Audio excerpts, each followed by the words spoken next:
ඒ අපගේ ශාස්ත්‍රූ සම්මා සම්බුදුරජාණන් වහන්සේට අප හැම දිනාගේම নমස්කාරය වේවා. පූජනීය මහා සංඝරත්නයන් අවසරයි. සුපින්වත්නි, අදත් ඊටාම ශ්‍රද්ධාවෙන් බෞද්ධ රූප වාහිනිය තුලින් මේ පින්වත් පිරිස ඊටාම ශ්‍රද්ධාවෙන් යුතුව ධර්ම ශ්‍රවණය කරන්නටයි බණ අහන්නටයි බලාපොරොත්තු වන්නේ.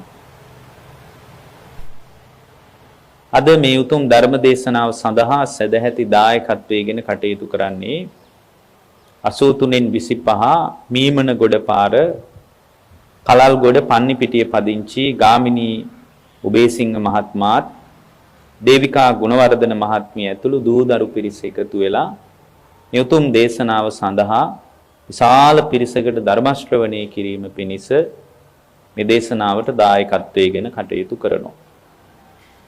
දේශනාව අවසානයේ ඒ ගාමිණී උබේසිංහ මහත්මයාගේ දේවිකා ගුණවර්ධන මහත්මියගේ තරමුණු සිහි කරලා අපි පුණ්‍යානුමෝදනා කරන්නට බලාපොරොත්තු වෙනවා. දැන් ධර්ම ශ්‍රවණය කරන්නට කාලය. පින්වත්නි, බුදුරජාණන් වහන්සේගේ බුද්ධ දේශනාව තුළින් තමයි ලෝකේ යථාර්ථය ශ්‍රාවකයෙකුට දැක ගන්න පුළුවන්කම ලැබෙන්නේ. ඒ කියන්නේ මේ යථාර්ථය කියන එක ඇහෙන් බලන්න පුළුවන් එකක් නෙමෙයි. ලෝකේ යථාර්ථය ඇහැට අහුවෙන්නේ නැහැ. ඇහැට පේන සීමාවේ පේන දේ ලෝකේ යථාර්ථය නෙමෙයි. පරමාර්ථ සත්‍ය කියන එක ඇහෙන් දැකලා තේරුම් ගන්න පුළුවන් එකක් නෙමෙයි. පරමාර්ථ සත්‍ය ප්‍රඥාවෙන් දකින්න ඕන එකක්. ඇස අභිබවා ගිහින් ප්‍රඥාව නැමැති ඇසෙන් තමයි ලෝකේ යථාර්ථය දකින්න පුළුවන් වෙන්නේ. එතකොට එනේ යථාර්ථය දකින්න විදිහයි බුදුදහම ශ්‍රාවකයාට උගන්වන්නේ.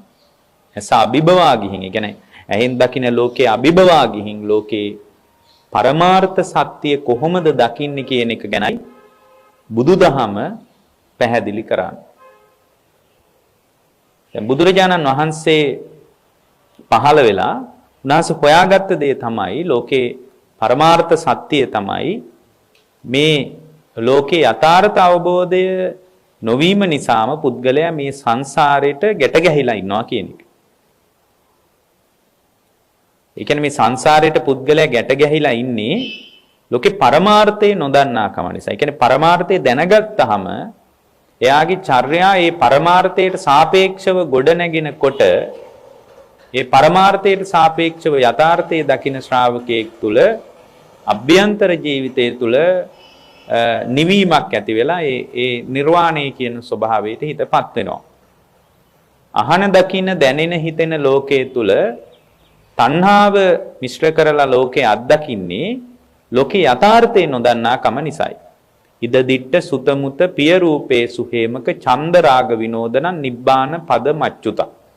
අහන දකින දැනෙන හිතෙන ලෝකයේ තුල චන්දරාගේ නැත්තම් ඒ චන්දරාගේ නැති තැනට අපි කියනවා නිර්වාණය කියලා. නිර්වාණයේ ස්වභාවය පිළිබඳ බුදුරජාණන් වහන්සේගේ කේන්ද්‍රගත පැහැදිලි කිරීම තුළින් ඊටාම මනාව පේන්නේ මේ ලෝකයේ තුල ඊටාම ඉපදෙමින් මැරෙමින් යන දීර්ඝ සංසාර ගමන තුල යථාර්ථයේ පිළිබඳව නොදන්නා කම නිසාම දීර්ඝ සංසාරික ජීවිතය තුල අනාථ වී ඇති බවයි. ඒතර මේ ලෝකයේ ගැඹුරින් විමර්ශනය කරන පුද්ගලයෙකුට බුදුරජාණන් වහන්සේගේ කේන්ද්‍රගත කතාව පිළිබඳ ගැඹුරින් විමසන ශ්‍රාවකයෙකුට තේරෙනවා ඉපදෙමින් මැරෙමින් යන ජීවිතය තුලදී Tamanගේ හිත හදාගෙන අවබෝධය කරා ශ්‍රාවකෙක් පියමන් කරනකොට ඒ අවබෝධයේ පැත්තට Tamanගේ හිත නම්මා ගැනීම උදෙසා අවබෝධයේ පැත්තට Tamanගේ හිත ගොඩනගා ගැනීම උදෙසා Taman මොනවද කරන්න ඕන කියලා. ඇත්තටම බුදුරජාණන් වහන්සේගේ පණිවිඩය තුලින් අපට පැහැදිලි කරන්නේ තමන්ව නිවා ගන්න විදියයි. ඒ කියන්නේ මේ තමන්ව නිවා ගන්න විදිය අනුව තමන්ට අවබෝධය කරා යන්න පුළුවන්. කියන්නේ අපිව අභ්‍යන්තරයේ කෙලෙසුන්ගෙන් ඇවිස්සලා තියෙන තාක්කල් අපිට සංසාරය කියලා ස්වභාවයක් පැනවෙනවා. ඒ කියන්නේ ඉපදෙමින් මැරෙමින් යන සාංශාරික ජීවිතයක් පැනවෙනවා. ඒකට ඉපදෙමින් මැරෙමින් යන සාංශාරික ජීවිතයක් හොඳයි කියලා කෙනෙකුට හිතෙන්නත් පුළුවන්. ඒ කියන්නේ මේ වගේම මනුස්ස ජීවිතයක් සංසාරේ හම්බ වෙනවා නම් ඇත්තටම හොඳයි. නමුත් ඉපදෙමින් මැරෙමින් යන ජීවිතය තුළ වේලාවකට නිරයේ, වේලාවකට പ്രേත ලෝකේ, වේලාවකට සතර අපායේ, වේලාවට මනුස්ස ලෝකේ මේ විදිහට නැවත නැවත හොද මඩේ දානවා වගේ මේ බොහෝ දුක්සහිත තැන්වලත් ඉපදෙමින් තමයි මේ මනුස්ස ලෝකේ පැත්තට එන්නේ. නිරේ പ്രേත ලෝකේ පැත්තකින් තිබ්බත් මනුස්ස ලෝකේ වුණත් අපි හිතන තරම් ආස්වාද ජනක බවක්, අපි හිතන තරම් වින්දනයක් මනුස්ස ලෝකේ තුල වුණත් ඇත්තේ නැහැ. අනික මේ ලෝකේ සාමාන්‍ය කෙනෙක් සැපයි කියලා හිතාගෙන හිටියට පින්වත්නි අපි හිතන සැපය, අපි හිතන සාරය මේ ලෝකේ ඇත්තේ නැහැ. ඒ කියන්නේ බුදුරජාණන් වහන්සේගේ ශ්‍රාවකෙක් සහ සාමාන්‍ය ලෝකයේ කෙනෙක් අතර වෙනස තමයි බුදුරජාණන් වහන්සේගේ ශ්‍රාවකයා ලෝකේ දකින විදියත් සාමාන්‍ය පුද්ගලයෙක් ලෝකේ දකින විදියත් දෙවිදියක්. කියන්නේ සාමාන්‍ය ලෝකයේ කෙනෙකුට මේ පංචකාමයන් තුල ආස්වාද ජනක බවක් පේන්න තියෙනවා. එතකොට මේ ආස්වාද ජනක බවම පදනම් කරගෙන යා නැවත නැවත ලෝකයට ගිහින් ඒ ආස්වාදේ හොයනවා. එතකොට යාට ඒ ආස්වාදේ හම්බ වෙනවා. හොයන දේ හම්බ වෙනවා. එතකොට යා ඒ ආස්වාදේ විඳ විඳ යනවා. එයාට ඊට වඩා දෙයක් තේරෙන්නේ නැහැ. දැන් බුදුහාමුදුරුවන්ගේ ශ්‍රාවකයාගේ ස්වභාවය තමයි එයා ආස්වාදයක් දැනගන්නවා. ඒ වගේම මේ ආස්වාදේ ගෙනත් දුන්න දේ තුල යථාර්ථයක් දැනගන්නවා. ඒ කියන්නේ ආස්වාදේ ගෙනත් දුන්න දේ අනිත්‍ය වෙලා යන බවත් එයා දන්නවා. ඒ නිසා ආස්වාදයේ තුල ආදීනව පවතින නිසා එයා ආස්වාදේ ගෙනත් දෙන දේ කෙරෙහි විශේෂ ඇඟැලුම්කමක් පවතින්නේ නැහැ. මොකද එයා දන්නවා මේ පවතින ආස්වාදේ කොයි වෙලාවෙ කඩා වැටෙයිද දන්නේ නැහැ කියලා. දැන් සාමාන්‍ය කෙනෙක් මෝහයෙන් වැහුණාට පස්සේ ලෝකයේ තුල මුලාවක් පවතින. ඒ කියන්නේ ලෝකයේ තුල මුලා වෙච්ච ගතියක් තමයි ආස්වාදයෙන් මුසපත් වෙච්ච කෙනෙක් ලෝකයේ අත්දකින්නකොට අත්දකින්නේ. ඒක හරියට මේ වගේ. දැන් මම දැක්ක පෞද්ගලික කාලේ එක්තරා වීඩියෝ පටයක තියෙනවා මේ කොටියෙක් වතුර බොන්න එනවා බොහෝම නිශ්චල ගංගාවකට. ඒ කොටිය එකපාරම වතුර බොන්න හදනකොටම ඒ වගේම ප්‍රතිබිම්බයක් වතුරෙන් දැකලා ඒ කොටිය ටිකක් පිටිපස්සට පනිනවා.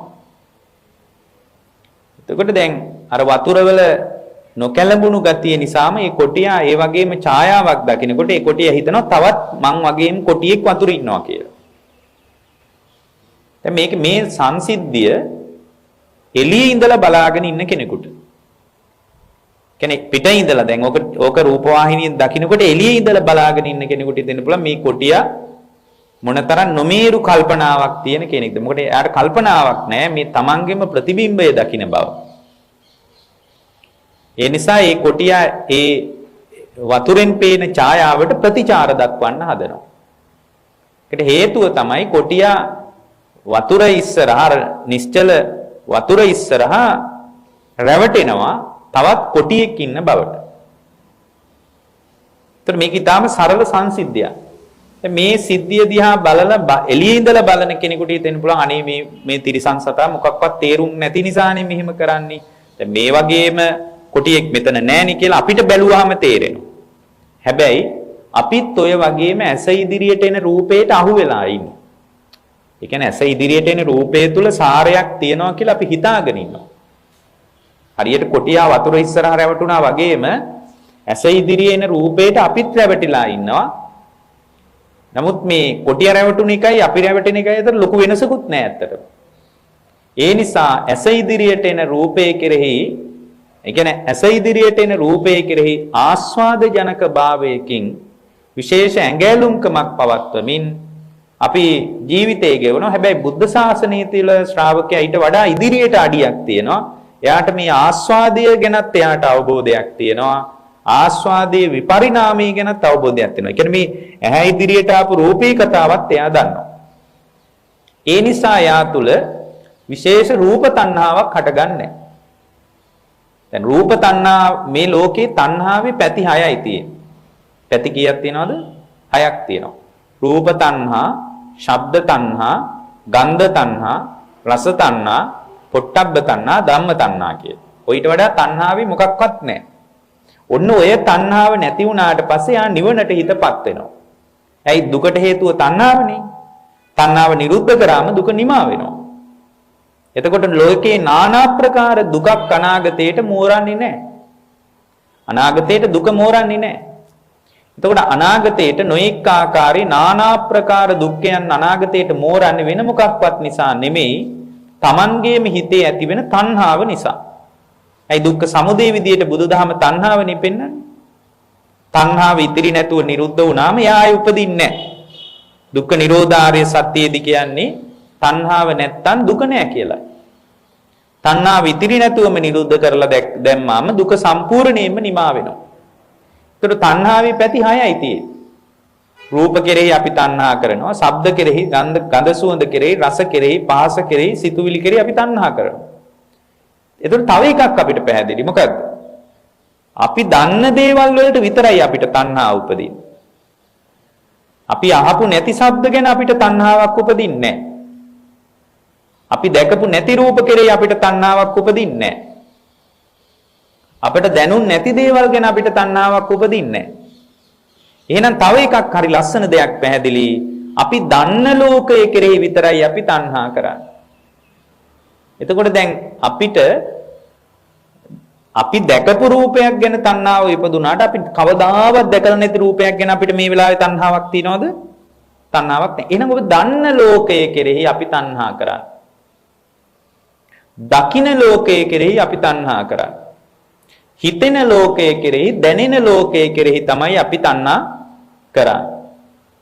එතකොට රූප වලට තණ්හා කරන්නේ ඇත්තටම පින්වත්නි ශබ්ද වලට තණ්හා කරන්නේ අපි තුල තියෙන අවිද්‍යාව නිසා. ඇත්තටම පින්වත්නි රූප වලටත් ශබ්ද වලටත් නෙමෙයි තණ්හා කරන්නේ. තමන්ගෙම හිතටයි තණ්හා කරන්නේ.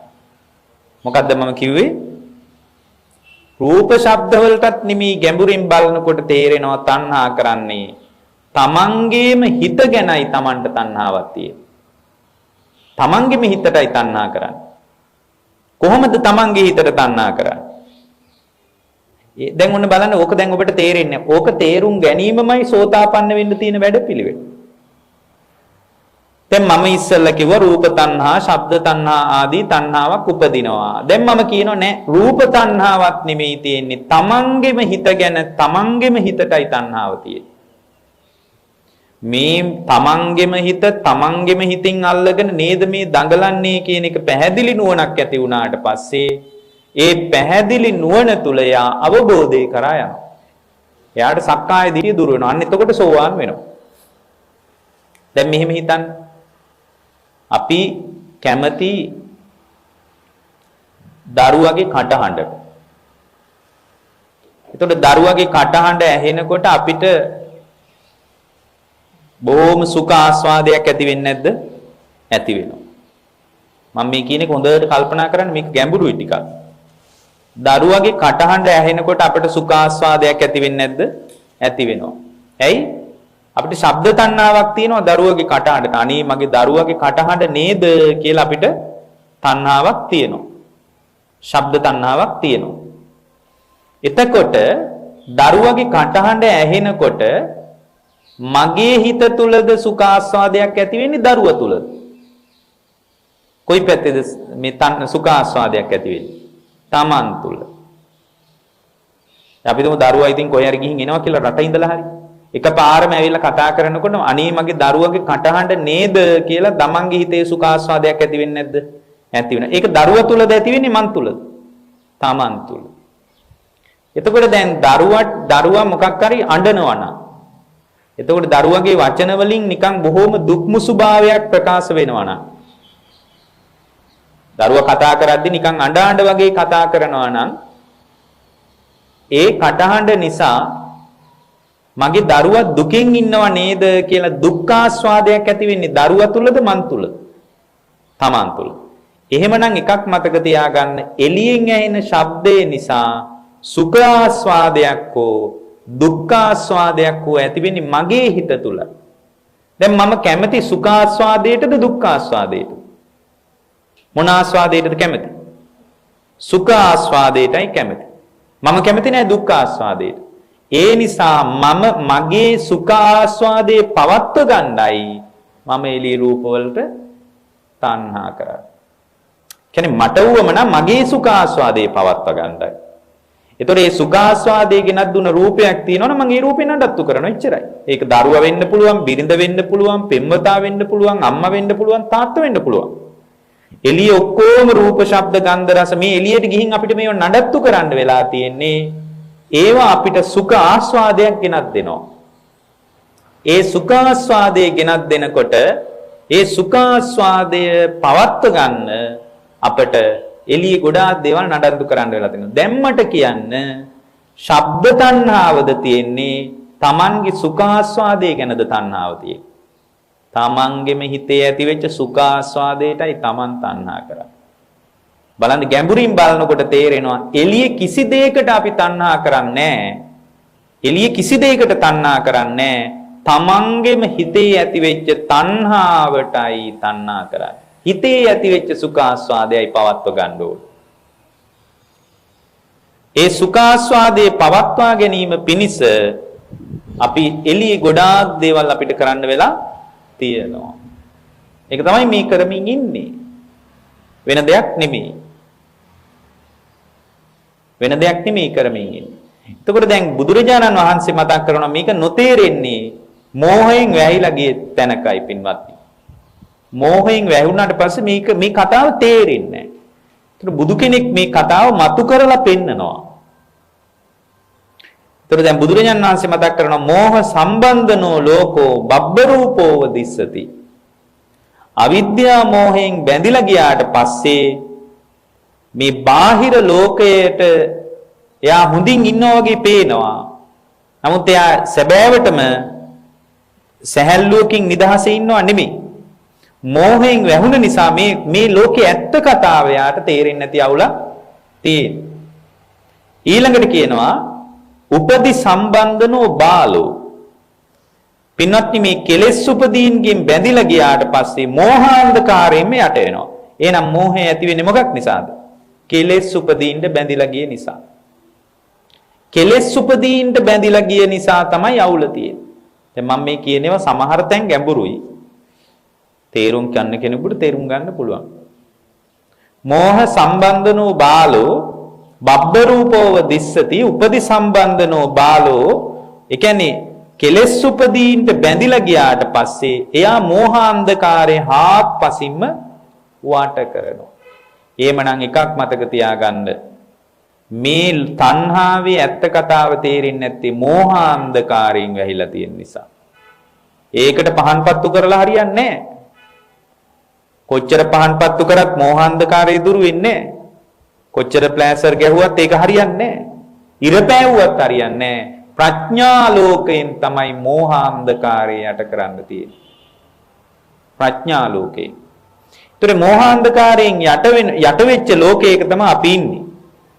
ඒතර මේ ලෝකේ අර Tamanට එක දවසක තේරුණොත් ඇත්ත මේ කියන එක මගේම හිත ගැන මගේම හිතේ උපන් තණ්හාවක් නේද තියෙන්නේ කියලා දැනගත්ත දවසට පින්වත්නි එදාට මේ ලෝකේ කිසිම රූපයක් කෙරෙහිවත් ශබ්දයක් කෙරෙහිවත් ගඳ සුවඳ කෙරෙහිවත් රස කෙරෙහිවත් පහස කෙරෙහිවත් කවර දෙයක් ගැනවත් හිතේ තණ්හාවක් උපදින්නේ නැහැ. අමුතුවෙන් ඔළුව අත ගගා ටොකෝ නැන කියන දෙයක් නැහැ. මේවා තණ්හාව හදාගන්න එපා. තණ්හාව හැදුවාම සංසාරයක් හැදෙනවා. ඒ නිසා ඔයා තණ්හාව හදන්න එපා කියලා කියන්න දෙයක් නැහැ. එයා මේ ලෝකයේ තුල නොගැවී ඉන්න ශ්‍රාවක භාවයකටපත් වෙනවා. අර සුභා තෙරණිය ඊටාම තරුණ භික්ෂුණියක්. ඇයට මේ ගිහි ජීවිතේ එපා වුණා. ඇයට තේරුණා මේ ජීවිතේ තමන් හිතන පහස රසය නැති බව. ඒ නිසා මෙයා කල්පනා කළා මේ ජීවිතය අතහැර දාලා පැවිදි ජීවිතයට යන්න කියලා. ඒගොල්ලෝ බොහොම ධනවත් අය. ඊටාම ලස්සන තරුණියක්. ඇය ගිහි ජීවිතයේ මේ ආස්වාදය තුල මුසපත් නොවි ඇය පැවිදි වුණා. පැවිදි වෙලා ටික දවසකින් රහත් වුණා. රහත් වුණත් ඇයගෙන් පහස බලාගෙන ආවා එක් තරුණී. ඇයගේ පිටිපස්සෙන් ආව තරුණී. ඉතින් මේ තරුණයා මේ සුභා තෙරණියට හරි කැමති. ගිහි කාලෙත් මොකක් හරි සම්බන්ධයක් තියෙන්න ඇති. ගිහි කාලෙත් ඔය වගේම පස්සෙන් එන්න ඇති. ඊට පස්සේ දවසක් මේ අන්දවණේ ඇතුළේදී සුභා තෙරණිය වඩිනකොට මේ තරුණයා මඟ හරස් කරා. බලාගෙන ඉඳලා එනකන් ඉඳලා මඟ හරස් කරා. සුභා තෙරණිය බොහෝම තරුණ කෙනෙක්. අරහත්ත්වයට පත් වෙලා. ඒ කියන්නේ මේ ලෝකේ යථාර්ථය දන්න කෙනෙක් ඇය. මේ ලෝකේ ඇති වෙලා නැති වෙලා යන ලෝකයක මේ නැවතිලා ඉන්නේ මොහොතක් ගානේ විපරිණාමයට පත් වෙන ලෝකයක ඉන්නේ කියන එක Tamanගෙම හිතින් දැකපු කෙනෙක්. ඕක හිතින් දැනගන්න එක තමයි අරහත්ත්වය කියන්නේ. යංකින්චි සමුදේ ධම්මං සබ්බන්තං නිරෝධ ධම්මං සියල්ලම හටගනී. හටගන්න සියල්ලම නිරුද්ධ වී යයි කියන පැහැදිලි නුවණ ඇති වුණාට පස්සේ ඒ නුවණ තියෙන පුද්ගලයා තමයි පින්වත්නි අවබෝධය කරා යන්නේ. ඒ නුවණටම තමයි අරහත් වේ කියන්නේ. ඒක ස්ථාවර වුණාම යාට රහත් කියලා කියනවා. හැබැයි මේ නුවණ ස්ථාවර වුණාට පස්සේ කවදාවත් ඒ හිතේ මේ අත්දකින්න ලෝකයේ පදනම් කරගෙන රාගයේ හිටින්නේ නැහැ. ද්වේෂයේ හිටින්නේ නැහැ. හේතුව තමයි මෝහය නැහැ. මෝහ සම්බන්ධනෝ බාලෝ බබ්බරූපෝ දිස්සති. මෝහ සම්පූර්ණයෙන් පින්වත්නි අවිද්‍යා මෝහයෙන් වැහිලා ගිහින් නැහැ. ඒ නිසා එතන රාගේවත් ද්වේෂේවත් උපදින්න විදියක් නැහැ. දැන් මේ සුභා තෙරණිය වඩිනකොට ඒ වඩින මගදී මග හරස් කරා මේ තරුණයා. මග හරස් කරලා කිව්වා ඔයා වගේ කෙනෙක් ඔය වගේ කහට රෙදි කෑල්ලක් පොරෝගෙන ඉන්න ඕනේ නැහැ. මොකටද ඔහම රෙද්දක් පොරෝගෙන ඉන්නේ? ඔයාගේ වගේ ওই රත්තරම් පාට හමක් තියෙන ඔය ශරීරය මිබඳු රෙද්දකින් වහලා තියෙන එක කිසි තේරුමක් නැහැ. ඒක හරියට විශාල විලකට රාක්ෂයෙක් කරක් ගත්තා වගේ. ඇයි? ඒ විලේ ලස්සන පේන්නේ නැහැ. ඒ විලට ගිහින් මල් කඩන්න බෑ. ඒ විලට ගිහින් සුන්දරත්වයේ විඳින්න බෑ. මොකද විලකට රාක්ෂයෙක් කරක් ගත්තා වගේ. දැන් බලන්න මේ තරුණයා කියන එක. ඒ නිසා ඔයාගේ S2 පොඩ්ඩක් බලන්න ඔයා. ඔයාගේ S2 හරියට මුවැත්තියකගේ වගේ ලස්සනයි. ඔයාට තියෙන්නේ බොහොම ලස්සන S2. ඔය S2 තමයි මාව වශී කළේ. මං ඔය වගේ S2 කාගේවත් දැකලා නැහැ. එච්චරට ඔයාගේ S2 ලස්සනයි. හරියට ඔයාගේ S2 දිහා බලාගෙන ඉන්නකොට විදුලි කොටනවා වගේ දැනෙනවා. එච්චරට ලස්සනයි. ඔයාගේ S2 හරීම ලස්සන S2. ඔය S2 මාව අන්ධ කළා. ඔයාව දකින්න නැතුව මට ඉන්න අමාරුයි. ඔයාට හරියන්නේ පැවිද්ද නෙමෙයි. ඔයාට හරියන්නේ ගිහි ජීවිත. දැන් අද ඉන්න නෝන කෙනෙකුට ওই ටික කිව්වොත් අහුවෙන්නේ නැද්ද? හරි ලේසියෙන් අහුවෙලා යනවා. ඊට පස්සේ යා ඒ වෙලාවෙම ප්‍රපංචකරණයකුත් හදාගෙන කණ්ණාඩිය ළඟටත් ගිහින් බලයි ඇත්තටම මගේ S2 එහෙම එකක්ද කියලා. ඒ කියන්නේ අද ඉන්න කෙනෙක් ඒකට ඉතාම ඉක්මනට අහුවෙලා යනවා. දැන් මේ වගේ බස් ටිකක් කිව්වොත් එහෙම ඒ කතාන්දර ටිකට අද ඉන්න මිනිහෙක් නම් අහුවෙලා යනවා. පහසුවෙන් අහුවෙනවා. දැන් බලන්න මේ සුභා තෙරණිය දකින්න විදිය. සුභා තෙරණිය කියනවා නෑ.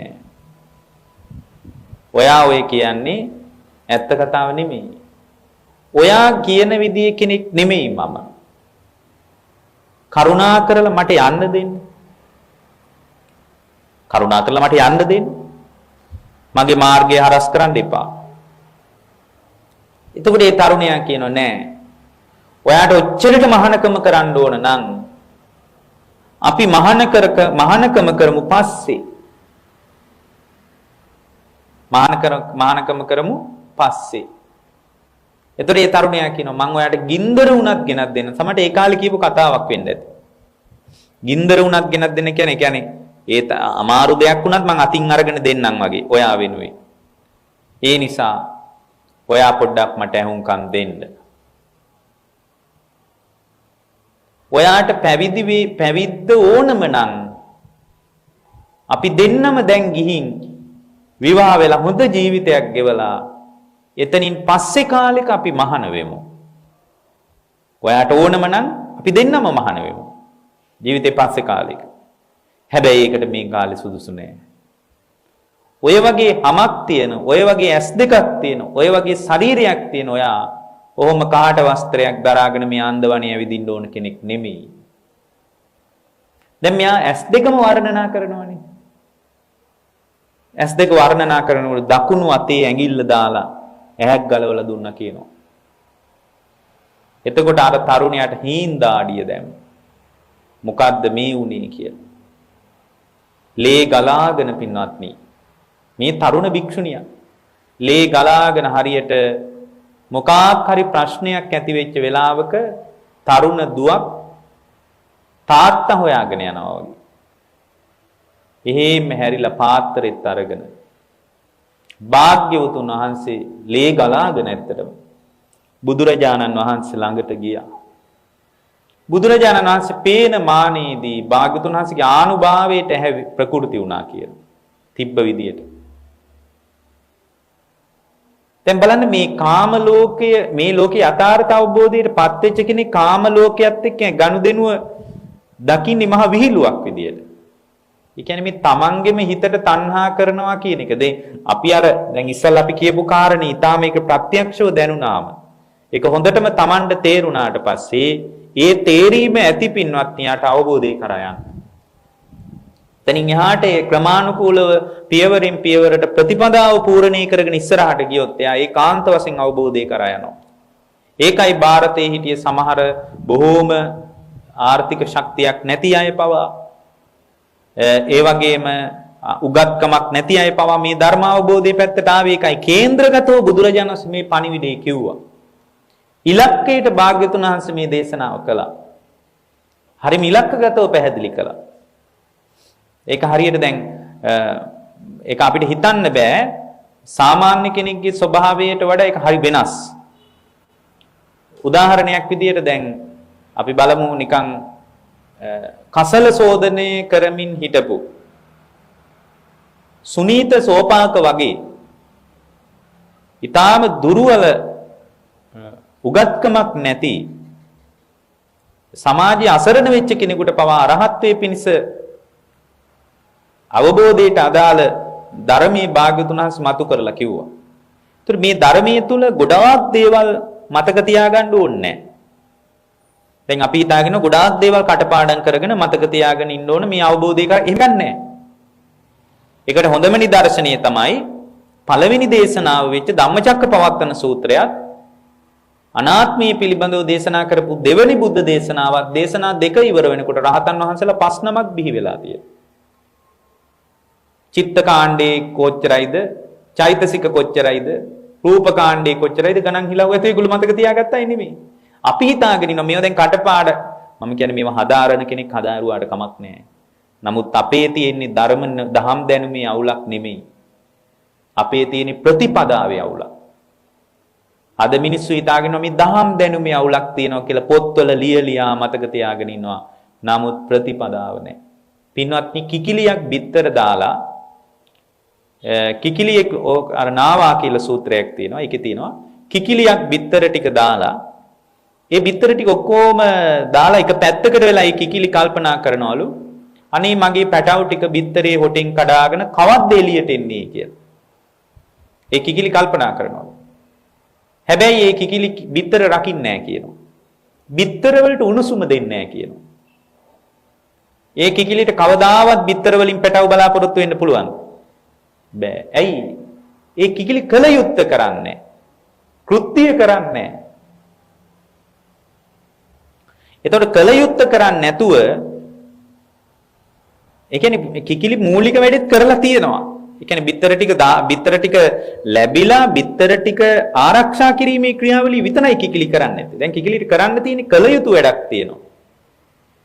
යන්තා කිකිලි සාර්ථකයි අසාර්ථක නැහැ. එයාට බිත්තර ටික තියෙනවා. එතකොට මේ කිකිලි කල්පනා කරනවා වෙන මුල්ලකට ගිහින් අනේ මගේ පැටව ටික කවද්ද බිත්තරේ හොටෙන් කඩාගෙන එළියට එන්නේ කියලා. ඒ කියන්නේ කවදාවත් එයාට බිත්තර වලින් පැටව හම්බෙන්නේ නැහැ. අන්න ඒ වගේ අපිටත් අර කිකිලිට බිත්තර ටික තියෙනවා වගේ අපිටත් යම්තාක් දේවල් සම්පූර්ණයි. ඒ කියන්නේ මේ ක්ෂණ සම්පත්තිය තියෙනවා, බුද්ධෝත්පාදේ ලැබිලා තියෙනවා. ඊට පස්සේ ධර්මාවබෝධයට අදාළ පරිසරය හැදිලා තියෙනවා. ඒත් එක්කම හොඳ දහම් දැනුමකුත් තියෙනවා. දැන් දහම් දැනුමේ අවුලක් නැහැ. ආයේ පොත්වල ලියලිය කටපාඩම් කරගන්න දෙයක්වත් නැහැ. හරියට කිකිලිට බිත්තර ටික තියෙනවා වගේ. ඒතර දැන් අපි හිතාගෙන ඉන්නවා අනේ නිවන් සැප ලැබේවා නිවන් සැප ලැබේවා කිය පහම් පත්තු කර කර ඉන්නවා. හඳුන් කුරු පත්තු කර කර ඉන්නවා. බෝධි පූජා කවි කිය ඉන්නවා. ඒ කියන්නේ අවබෝධය කරා යන්න බෑ. හේතුව තමයි පින්වත්නි අර කිකිලි බිත්තර ටික රකින්න නැතුව බිත්තර වලින් පැටව බලාපොරොත්තු වෙනවා වගේ. අනේ කවද්ද මගේ පැටව ටික බිත්තරේ හොටෙන් කඩාගෙන එළියට එන්නේ කියලා මග බලාගෙන ඉන්නවා වගේ ඒ කිකිලිට පැටව හම්බෙන්නේ නැහැ වගේ. මේ විමුක්තිගාමී ශ්‍රාවකෙක් මුණ ගැහෙන්නේ නැහැ යාට. කෘත්‍ය අසම්පූර්ණයි. කල යුත්තේ නැහැ එතන පින්වත්. එතකොට අපිට හොඳටම තේරෙන දෙයක් තමයි කල යුත්තේ නැති තැනක අවබෝධය කරා යන්න බෑ. මොකද මේක ප්‍රාර්ථනා කර කර ලැබෙන එකක් නෙමෙයි. පරම්පරාවෙන් පරම්පරාවට ලැබෙන නිකන් මඟුල් මුද්දක් වගේ එකක් නෙමෙයි බුදුරජාණන් වහන්සේගේ නිර්වාණය සම්බන්ධ කතාව. ඒක ප්‍රායෝගිකව ප්‍රතිපදාව පූර්ණී කිරීමත් එක්ක මුණ ගැහෙන එකක්. ගොඩාක් දහම් දැනුමක් තිබුණු කියලා අවබෝධය කරා යන්න පුළුවන් නම් බුදුරජාණන් වහන්සේ අර පෝටිල වගේ භික්ෂුවකට තුච්ච පෝටිල කියලා අමතන්නේ. විශාල දහම් දැනුමක් තිබ්බ භික්ෂුවක්. ලොකු දහම් දැනුමක් තිබ්බත් වැඩක් නැහැ ප්‍රතිපදාවට අදක්ෂයි නම්. අද ලංකාවේ මිනිසුන්ට තියෙන ප්‍රතිපදාවේ අවුල්. අද ඉඳලා ප්‍රතිපදාවට බැහැගත්තොත් උපරිම අවුරුදු 7කින් අරහත්ත්වේ කරා යන්න පුළුවන්. ඒක භාග්‍යවතුන් වහන්සේ අපට වදාළ දෙයක්. බැරි වෙලා හරි අවුරුදු 7ක් යනකොට රහත් නොවුනොත් අනාගාමි වෙන්න ඕන. එතකොට පින දැන් අපේ ඔළුවට එකපාරේ ඉන්නේ පිනමදි ඇති කියන දොළුවට එන්නේ. පින්වත්නි පින නිසා තමයි මේ වෙලාවෙත් මේ කතාව ඇහෙන්නේ. ඒක සෑහෙනවා.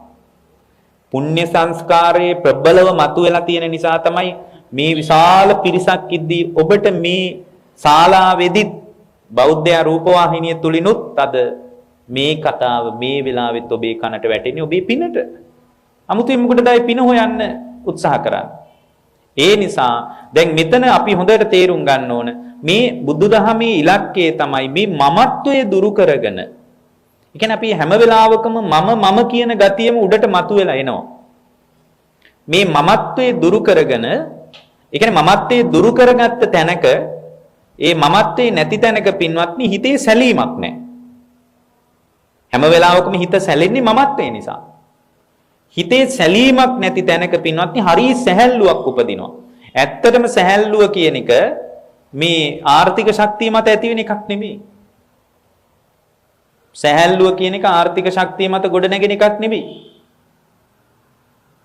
සැහැල්ලුව කියන එක දැන් සමහර අය ඉන්නවා මේ සතුටෙන් සැහැල්ලුවෙන් ඉන්න කියලා හිතන සල්ලි හොයනවා. සතුටෙන් සැහැල්ලුවෙන් ඉන්න නම් මමත්වේ නැති කර ගන්න ඕන. මොකද මමත්වයේ පවතින තාක්කල් අපිට වහල් භාවයක් පවතිනවා. අපිට වහල් භාවයක් පවතිනවා. ඒ කියන්නේ බාහිර රූපය මත අපේ වහල් භාවය පවතිනවා. ඒ කියන්නේ බාහිර රූපයට පුළුවන් අපිව අඬවන්න. බාහිර රූපයකට පුළුවන් අපිව හිනස්සවන්න. අපිව අඬවන්නත් එළිය රූපයකට පුළුවන් නම් අපිව හිනස්සවන්නත් එළිය රූපයකට පුළුවන් නම් අපි එළිය රූපයට වහල් නැද්ද? එළිය රූපයට වහල්. අවබෝධයටපත් වුණ කෙනා තමයි නිවහල්. ඇයි? එයාට එළිය රූපයට කලබන්න බෑ. රූප, ශබ්ද, ගන්ධ, රස, පොට්ටබ්බ ධර්ම අත්දකින්නකොට ඒවාට කලබන්න බෑ. ඒ උත්තමයා තුල කැළඹීමක් ඇති වෙන්නේ. දැන් අපි තුල තියෙන මේ සැබෑ නිවහල් භාවයේ මමත්වේ නැති තැනකයි මතුවේ. එතකොට මේ නිවහල් භාවයත් එක්කම පින්වත්නි, මේ නිවහල් භාවය ඇති වෙච්ච තැනක භව පැවැත්මේ නැවැත්ම පිණිස නැඹුරුවක් ඇති වෙනවා. ඒ කියන්නේ මේ භවයේ නවතින්න පටන් ගන්න. භවය කියන්නේ මොකද්ද? විපාක පිණිස කර්ම හැදෙන එක. පින්වත්නි එළියේ රූපයට වහල් වුණාට පස්සේ තමයි විපාක පිණිස කර්ම හැදෙන්නේ. ඒක එළිය රූපේට වහල් වීම නිසා වෙච්ච දෙයක්. ඒ කියන්නේ ඇහෙන් රූපය දැක්කාම ඒ රූපය කෙරෙහි රූප තණ්හා උපන්නට පස්සේ ඒ රූපේ මගේ කරගන්න ගිහින් සිතින් කයෙන් වචනෙන් එයා කර්ම සකස් කරගන්න. අන්න භවය. සිතින් කයෙන් වචනෙන් කර්ම සකස් කරගත්තට පස්සේ එයා ලෝකයට ගිහින් නැවත සිතින් කයෙන් වචනෙන් කර්ම සකස් කරගන්නකොට අලුතෙන් කර්ම සකස් වුණා කියන්නේ අවුල් වැඩේ. ඇයි? කර්මය කියන ක්ෂේත්‍රය හැදුනොත් නැවතත් විඥානයේ කියන බීජය කොතනක හරි පැලවෙනවා. ඒක සතර අපායෙ වෙන්නත් පුළුවන්. අන්න ඒකයි අවදානම. ආයෙ මෙහෙට්ට මේනවා නම් කමක් නැහැ. අඬා හරි මෙහෙට්ට එනවා නම් හොඳයි. මැරිලා. නමුත් සතර අපායේද, പ്രേත ලෝකයේද, නිරයේද, තිරිසන් ලෝකයේද නොඑක් ආකාරයේ දුක්ඛ ස්කන්ධයන් එක්කයි අපිට ජීවිතේ ගෙවන්න වෙන්නේ. ඒ නිසා මේ භවයේ වර්ණනා කරන්න බෑ. ඒතර දැන් ඊට පස්සේ පින්වත්නි භව පැවැත්ම යම් තැනක පැවතුනොත් එහෙම පින්වත්නි චුතියයි උපතයි ඔක්කොම පැන වෙනවා ඊතන. ඒ කියන්නේ දුකේ අවසානයක් නෑ. එහෙමනම් මේ දුක අවසාන වෙන්නේ මමත්වේ නැති තැනක. මමත්වයේ කියන එක ගොඩනගලා දෙන්නේ උපදී. උපදී සම්බන්ධනෝ බාලෝ. උපදී කීයක් තියෙනවද? උපදී 4ක් තියෙනවා. ඒ කියන්නේ උපදී 4ක් තියෙනවා කෙටියෙන් මම කියන්නම්. උපදී මෙන්න මේ උපදීන් පවතින තාක්කල් එයාට උපදින්න වෙනවා. උපදී සම්බන්ධනෝ බාලෝ. කෙලෙස් උපදීන්ගෙන් වැහිලා යන තාක්කල් මමත්වයේ පවතිනවා. මමත්වයේ පවතින තාක්කල් ඉපදෙන්න වෙනවා. ඉපදෙන තාක්කල් ජරා මරණ දුක තියෙනවා. ලංකාවේ මිනිස්සු හිතාගෙන ඉන්නවා මේ හොඳ තැනක උපන්න නම් ප්‍රශ්නේ විසඳෙයි. ලංකාවෙන් වෙන කොහේ හරි රටක උපන්න නම් ප්‍රශ්නේ විසඳෙන්නේ නෑ. ඉපදීමමයි ප්‍රශ්නය. උපන් සත්වයාටයි ජරා මරණ දුක උරුම. ජාතිපච්චයා ජරා මරණං ශෝක පරිදේව දුක්ඛ දෝමනං සුපායාස. අපේ තියෙන පටු චින්තනයේට අපි හිතනවා කේන්දරේ නිසා විදවනවා කියලා. ඒ රාෂ්ටක නිසා විදවනවා කියලා. සෙනසුරු නිසා විඳවනවා කියලා නෑ. උපන් නිසායි විඳවන්නේ. පටිච්ච සමුප්පන්නව බලනකොට. එතකොට ඉපදුනේ පින්වත්නි විපාක පිණිස කර්ම හැදිච්ච නිසා. විපාක පිණිස කර්ම හැදෙන්නේ පින්වත්නි හිතේ ඇතිවෙන තණ්හාව නිසා. තණ්හාව ඇති වෙන්නේ ඇහෙන් දකින්න රූපයට. බලන්න කොච්චර ලස්සනයිද මේක. ඇහෙන් දකින්න රූපයේ කෙරෙහි චක්කු විඤ්ඤය රූපා ඉට්ඨා කාන්තා මනාපා පිය රූපා කාමෝපසංහිතා රජනියා. ඇහෙන් දකින්න රූපේ ඉෂ්ටයි කාන්තයි මනාපයි ප්‍රිය වඩනවා. ඉට්ඨා කාන්තා මනාපා කාමෝපසංහිතා. කාමෝපසංහිත වශයෙන් ඇහෙන් දකින්න රූපේ පරිහරණය කරනකොට යාට ඒ පරිහරණය කරන්න රූප තණ්හාවක් උපදිනවා. එතකොට ඒ රූපේ නඩත්තු කරන්න ගිහින් එයා සිතිනුත් කර්ම කරනවා, වචනේනුත් කර්ම කරනවා, කයනුත් කර්ම කරනවා. අන්න දුක මෝරනවා. එතකොට එහෙමනම් එක තැනකදී අවුල ලියා ගන්න තියෙන්නේ. ඊට පස්සේ මේක උඩු දිව්වට පස්සේ මේ ඇහෙන් දකින රූපේටත් එයා මගේ කියලා හිතනවා. ඒ රූපේ දකින ඇසටත් මම කියලා හිතනවා. මම තමයි දැක්කේ කියලා හිතනවා. මට තමයි පෙනුනේ කියලා හිතනවා. මට තමයි ඇත්තටම පෙනුනේ රූපත් නෙමෙයි. රූප කොහෙද පේන්නේ? ඒ කියන්නේ මේ ඔක්කොම වෙන්නේ ඇහි කතාවක් රූපේ කතාවත් මේ සියල්ලම නොදන්නා කම නිසායි. ඒ කියන්නේ මේ ඔක්කොම වෙන්නේ ඒ කියන්නේ මේ යථාර්ථවාදී අවබෝධයේ මේ ඔක්කොම අවුල් වෙලා අපිට තියෙන්නේ. ඒ කියන්නේ රූපය හැට පේනවා නෙමෙයි. චක්කු ප්‍රසාදයේ තුල වර්ණ සටහනයි පතිත වෙන්නේ. ඒකට අපේ තියෙන අවිද්‍යාවත් එකතු වෙලා ඝන සංඥාවෙන් අල්ලනකොට මගේ දරුවා, මගේ දුව, මගේ පුතා, මගේ රත්තරන් බඩු ටික, මගේ අල්මාරිය කීකේ, මගේ කීකේ අල්ලනවා. ඒත් මේක තමයි අපිට වෙලා තියෙන්නේ. එතකොට අර මම කියන මමත්වයේම මතුවෙවි එනවා. ඇත්තටම පින්වත්නි මේක කවුරුත් හැදුවේ නැහැ. දැන් මේ කියනකොට ඔබට තේරෙනවා ඇති. තමන් අත්දකින්න ලෝකයේ කෙරෙහි තමන් ඇති කරගත්ත තණ්හාවමයි අවුල. තණ්හාව ඇති නොවන විදියට කල්පනා කරන්න තමයි අපිට බුදුරජාණන් වහන්සේ විදර්ශනාව කියලා එකක් කියලා දුන්නේ. විදර්ශනා භාවනාවෙන් භාවනාමය ඥානෙ උපදිනකොට එයා ඇහි කතාවක් දැනගන්නවා. රූපේ කතාවක් දැනගන්නවා. හිතේ කතාවක් දැනගන්න. එතකොට ඒ හිතේ තණ්හාව රැඳෙන්නේ නැහැ. තණ්හාව රැඳෙන්නේ නැහැ කියලා කියන්නේ ආයි උපතක් කරා යන්නේ නැහැ. උපතක් කරා යන්නේ නැහැ. බලන්න කොච්චර පැහැදිලිද? කොයිතරම් ඉලක්කගතයිද? උපදි 4යි ලෝකයේ තියෙන්නේ. එකක් තමයි කාමෝපදි. ඒ කියන්නේ මේ කාම ලෝකයේ කෙරෙහි බැසගෙන ඉන්නවා. ඒකට කියන්නේ කාමෝපදී. මෙන්න මේ උපදීන් හතර නිසාමයි මමත්වයේ ඇති වෙන්නේ. කාමෝපදී. කාමෝපදී කියලා කියන්නේ ඇස කන නාසය දිවකය තුලින් වින්දනය කරන ලෝකයක් තියෙනවා. ඒකට කියනවා පංචකාම කියලා. මේ පංචකාමයන් කෙරෙහි සදාකාලික වශයෙන් බැසගෙන ගිලගෙන ඉන්න ගතියක් අපේ හිත තුල තියෙනවා. මේ ඔක්කොම වෙන්නේ මෝහය නිසා. අන්න ඒකයි. මෝහ සම්බන්ධනෝ බාලෝ කිව්වේ ඒකයි. මේ ඔක්කොම උනේ පින්වත්නි මෝහය නිසායි. එතකොට මේ කාමෝපදීන්ට ආවුනේ මෝහය පදනම් කරගෙනයි. ඊළඟ එක තමයි කිලේශ උපදී. මේවා දැන් මේ මාතෘකා වශයෙන් කියන්නේ හොඳට හොයලා තේරුම් ගන්න. ඇත්තටම මේ බඳු එක දේශනාවක් ජීවිතේන හුරු කරගෙන ගියොත් එයා නිවන කරාම පැමිණෙනවාමයි. කිලේශ උපදී. ඒ කියන්නේ Tamanගේ හිත කිලිටි කරන ධර්ම තියෙනවා. ඒවා ධර්මීය මේ ධර්මීය නැති තැනක ඒවා පේන්නේ නැහැ. නොයේ කෙලෙස් ධර්මයන්ගෙන් හිත කිලිටි වෙනවා. එතකොට මේ කෙලෙස් ධර්මයන්ගෙන් හිත කිලිටි වෙනකොට එයා කෙලෙස් අනුවයි වැඩ කරන්නේ. නිකන් එතකොට ගැහුවොත් ගහන්න වගේ. මට බැන්නොත් මමත් බනිනවා. නෑ ඔහොම බනින්න එපා. ඔයා ගහන්න යන්න එපා. ඔයා කරන දේ විපාක ඔයාට තියෙන්නේ. ඔයා හතර අපායට නෑ යන අපායක යනවා මම හොඳ පාඩමක් උගන්වනවා. එහෙම කියන අය නැද්ද? ඇයි? කෙලෙස් උත්සන්නයි. කිලේශ උපදී. පිරිත් වලින් වැඩේ ගොඩ දාන්න බෑ. ඇත්තටම දැන් පිරිත කියන්නේ ඉතා බල සම්පන්න දෙයක් නේ. නමුත් අද ලංකාවේ මිනිසුන්ට පිරිත උනත් හරියට yaadෙන්නේ නැත්තේ කෙලෙස් එච්චරට බලවත්. කිලේශාවරණ කෙලෙස් වලින් වැහිලා ගිය තැනක පිරිතේ බල පිහිටන්නේ නැහැ කියලා ධර්මයේ තියෙනවා. නැතුව පිරිතේ ගැටලුවක් නෙමෙයි තියෙන්නේ. කිලේශ උපදීන්ගෙන් දූෂණය වුණ හදවතක් මිනිසුන්ට තියෙන්නේ. කෙලෙස් වලට බැසගෙන ගිල්ලගෙන ඉන්නවා. ඊළඟ එක තමයි පින්වත්නි අபிසංකාර උපදී. අபிසංකාර කියලා කියන්නේ කුසල් අකුසල් වලට ඒවම රැස් කර ඒකටම බැහැගෙන ඉන්නවා. එතකොට කෙනෙක් කියන්න පුළුවන් ඇයි පින් කරන්නේ කොහොඳ නැද්ද එතකොට? පින්වත්නි පිනත් විපාක දිදී අනිත්‍ය වෙලා යනවා නම් අනිත්‍ය වෙච්ච පිනකටවත් ඕනෑවට වඩා බැහැ ගන්න ඕනේ නැහැ. එහෙමයි බුදුරජාණන් වහන්සේ මතක් කළේ. ඇයි? මිනිහෙක් පින් කරන්නේ අවිද්‍යාව නිසා කියලා ගැඹුරෙන් බලනකොට තේරෙනවා. අවිජ්ජා පච්චය පුඤ්ඤාභි සංඛාරා, අවිජ්ජා පච්චය අපුඤ්ඤාභි සංඛාරා, අවිජ්ජා පච්චය ආනිඤ්ඤාභි සංඛාරා කියලා පටිච්චසමුප්පාදෙ කියන්නේ. ආවිද්‍යාව නිසා තමයි මිනිහෙක් පිනකටත් ඕනෑවට වඩා බැහැගෙන ගිලගෙන ඉන්නේ. පින් කරන එක එපා කියලා නෙමෙයි කියන්නේ. ඒකට බැහැගෙන ගිලගෙන ඉන්නවා. ඒක මේ මම කියන එකක් නෙමෙයි බලන්න පටිච්චසමුප්පාද. බැහැගෙන ගිලගෙන ඉන්නවා. ඇයි? පින නිසා පින්වත්නි නැවත උපතක් කරාම නම් යන්නේ. උපත පින්වත්නි බුදුරජාණන්සේ මොහොතක්වත් වර්ණනා කළේ නෑනේ. ඒ කියන්නේ පින කියන එක හරි අවශ්‍යයි. පින කියන එක සංසාරේටත් නැතුව බෑ. නිවනටත් නැතුවම බෑ. හැබැයි මෙතන තියෙන ගැටලු පින් කරන එක නෙමෙයි පිනට ගිලගෙන බැසගෙන ඉන්නවා. ඒකටම බැහැගෙන සාස්වත වශයෙන් පිහිටා ඉන්නවා. ඊළඟ එක තමයි කන්ද උපදී.